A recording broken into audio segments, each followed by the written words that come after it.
everyone, and welcome back to Quest for You, the podcast that is here to guide you into your day, to be a companion, to give you a piece of inspiration as you walk into your day. Maybe an idea to act upon, a challenge, maybe some courage to take a risk. Today, tomorrow, this week, any small step that you take can make a huge difference in your life. That's who I want to be, part of your day, part of that inspiration for you to make changes. Episode 159. We're already 1 month into the new year. How are your goals going that you set for yourself? Are you making progress? Or did you give up already? You know, I like to talk about my gym. The trend is fascinating to me. On Mondays it's packed. On Tuesdays it's packed too, because some people missed Monday, so they come Tuesday. And then it starts dying down. Wednesday, Thursday, and then Friday, my favorite day. Friday evening, I have the whole gym for myself. Of course, I'm exaggerating, but you get the gist. It's the same trend every year, and soon Mondays will be back to normal as well. I feel in all my various episodes on goal setting and New Year's resolutions, I may not have talked sufficiently about how to measure your progress. So I want to spend a little bit of time on this today, because it's the one area that we often forget about. We're really good about clearly defining our goals. We purchase all the equipment that we need, we make the time, and we think we know what the results should look like. But then we set out on our path and we are just not so sure anymore. Is the progress we're making good enough? Or have we failed already?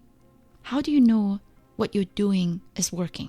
How do you know you are effective? Just as motion does not equal action, busyness does not equal effectiveness. And are you using the right tools to measure your success? I heard a story on a podcast I listened to last night when I was in the gym. The speaker shared how he dropped out of a college course because he scored a 40 on his midterm. And with only the final exam left, he figured he won't be able to complete the course with an acceptable grade. So he dropped it. He even sought out a counselor who advised him to do the same thing. He just thought, maybe this is not my subject and I'm not good at this. And then later in the year, he ran into a friend from that same class. And when he asked him how the rest of the year went and how everybody did, that friend told him that the 40 on that midterm was the highest grade and that the teacher actually curved the grades. Do you measure yourself on your progress? And how do you measure? Do you use the one number you are given as a final answer for your next course of action? That grade in school, that weight on the scale, the number of followers, the amount of money on the paycheck? What's your measuring stick that you have defined for yourself? With your goals this year, with your New Year's resolutions, or in general? What do you use to measure your success? I don't think we spend enough time thinking about the proper way to measure ourselves. We settle on arbitrary numbers, and if we don't achieve them, we think we failed. Or conversely, when we do succeed, we just think we're done, and that's it.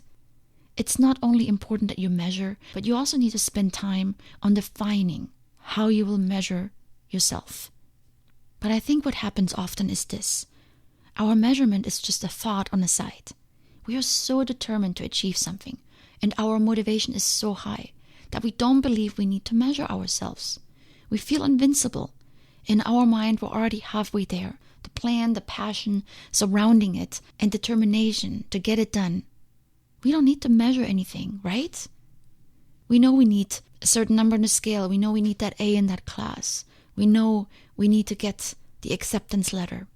In the beginning, motivation and resolve keep us going. You're getting in shape. You get up early every morning for a whole week and go running. You abolished all sweets from your pantry and you prepped healthy lunches. Things are rolling and the scale reflects it. Great, on track with your goals. But then you're going on a business trip. And while you try to eat healthy, The dinners and the breakfast buffet at the hotel make it hard. The treadmill in the hotel gym is broken, so now you can't work out. And the scale shows a higher number again the following week. Success or failure? And what's next? Does this fuel you and you become stricter the following week? Or does it frustrate you and you throw in the towel? The method you defined for measuring your progress ultimately defines what success or failure will look like.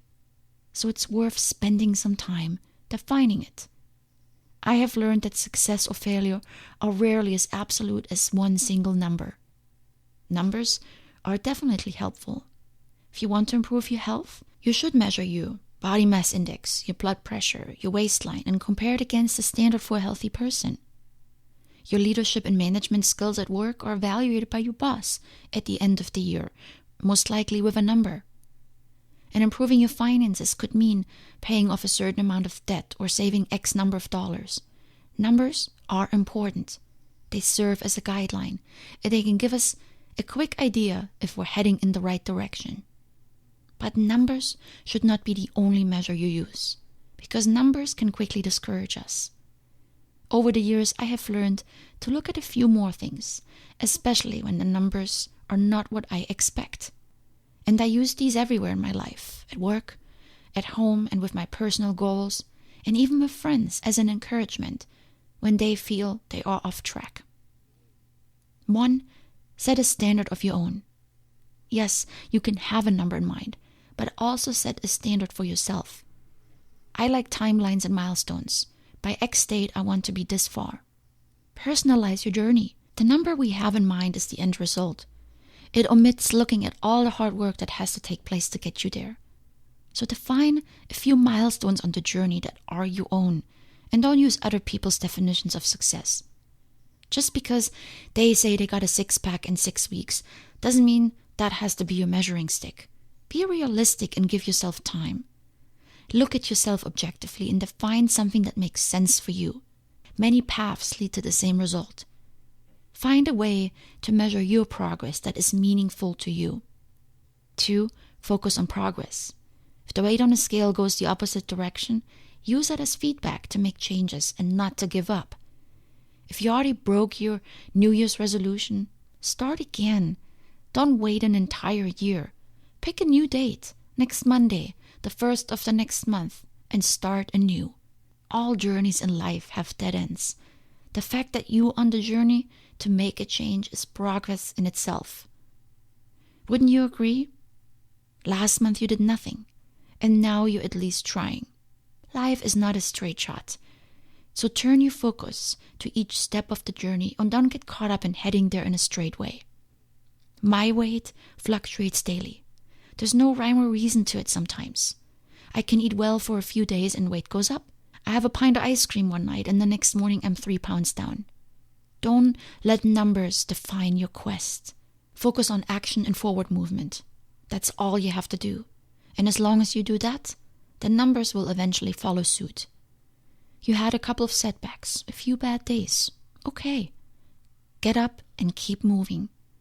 There's not an evaluator at the end with a checklist marking you off as a failure just because you took a few weeks longer.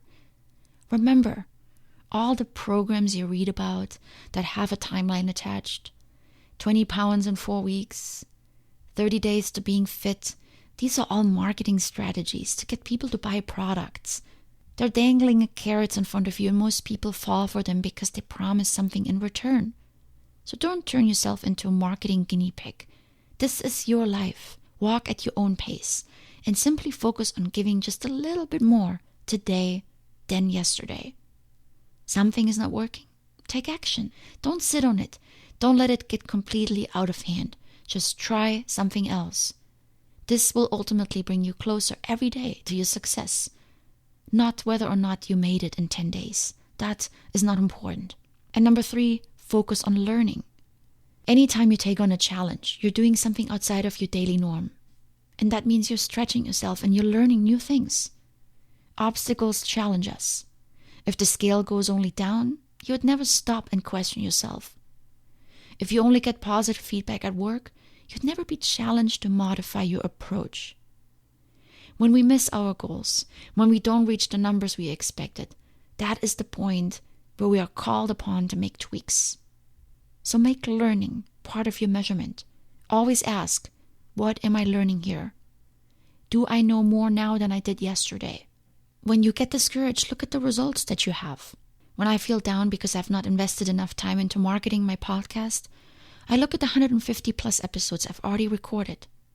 When I'm discouraged at the few listeners I have, I shift my focus on the ones that do listen and the value I may be adding to their life. It helps me see how much I've already learned and accomplished. So look back from time to time and count the steps you've already taken. Even if you haven't started your goal yet, you probably have learned something already. The fact that you're contemplating it, thinking about it, that is progress. There's always a lesson in everything. I strongly believe that. And lastly, building resilience counts as a measurement. You can call it resilience, you can call it strength or willpower. Your journey should make you stronger, not weaker. And failure will do just that. So build resilience into your measurements. Who do you want to become? What character muscles do you want to grow? Remember our conversations about willpower? Willpower is such a muscle that takes time to grow, just like your actual muscles. Making changes builds your strength. It makes you more resilient for the times when surprises hit. People start working on their goals thinking it will be a straight line to the end. They attach a number to the finish line and boom, off and running. But then, one stumbling block and they can't get back up. Change your focus. If you work out regularly and the scale doesn't reflect it, then look elsewhere. Is your body changing? Do your clothes fit better? Do you feel better? If you didn't pass the test that you studied for months, you have become stronger. You learned discipline. You now know more than you did when you started. Measure more than just a number. Use more than just a yes-no as a determining factor for success. Maybe you didn't make the number you needed, but maybe you made something else. Get creative. Look into the other direction. Look at other paths, other possibilities. Maybe it's not this school you will get into, but another one. Maybe you won't look like the fitness model that you follow on Instagram, but you'll look like your own best self. Better than you've ever looked before. Set a goal. Set a target accomplishment that you're looking to reach. And definitely measure your progress along the way. And measure it frequently. But use various tools to measure. The number may be your light at the end of the tunnel, but you can use other directional markers to guide you there. And remember, enjoy the journey. Learn, adapt, or even change course if needed. You will make mistakes. Things won't always play out as planned. To me, the ultimate measure is not success or failure. It's whether I learn from the mistakes I make and persevere in the face of setbacks. Or did I give up my dream? And I don't want to give up. And I don't want you to give up either. Much love. Until next time.